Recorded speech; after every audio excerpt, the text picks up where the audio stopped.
SEGA.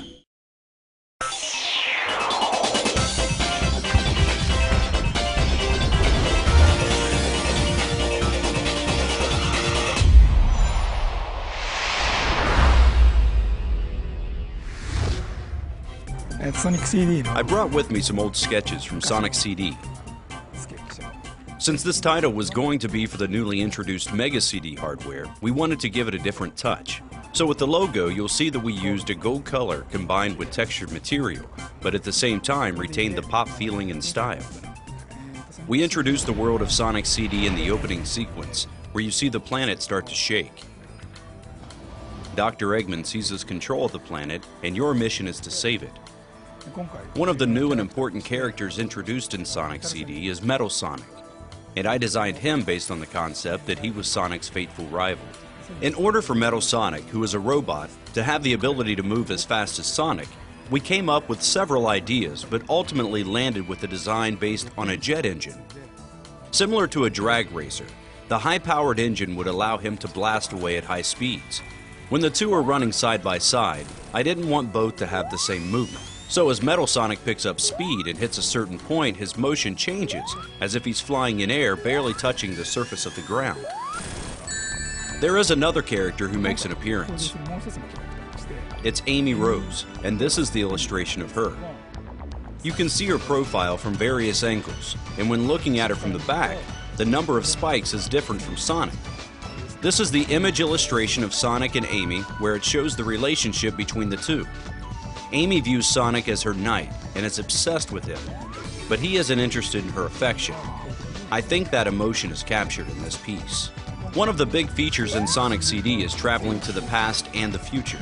For those scenes, I drew inspiration from various films, books, artwork, and illustrations, including Back to the Future. As Sonic starts running and gains momentum, lights and sparks fly, and he's taken to a different time period. I tried to show that in this piece here. So here we have the various robots, Dr. Eggman's creation and enemies in Sonic CD.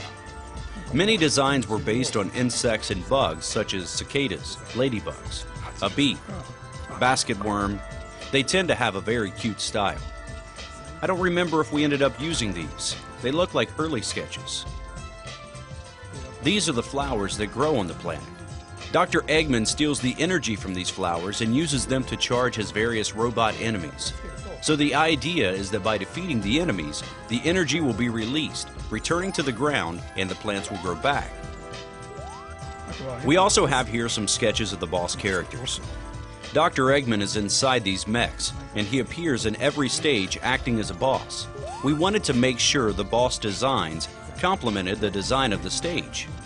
This one here says Round 8 Boss, and I think we had this one too, and this one from earlier. As for the various stages, this is the final stage, where Dr. Eggman's face is carved into a gigantic mountain. We also experimented with various colors. For example, color palettes for specific stages, or colors we thought would be fitting for the future scenes. These are the sketches showcasing those ideas, such as this one, the rainbow-colored waterfall, which we thought would be interesting and fun. We also had some special stages. In one stage, Sonic must destroy the UFOs flying around in the sky. Up until that point, we all enjoyed playing and controlling Sonic from a side view, but this was the first time we would show him from a different angle. In the end, when you clear the stage, there's a sign that twirls. If Sonic is successful, you see this thumbs up sign, and this other sketch is when you are not successful, a thumbs down. Well, I think that's about it.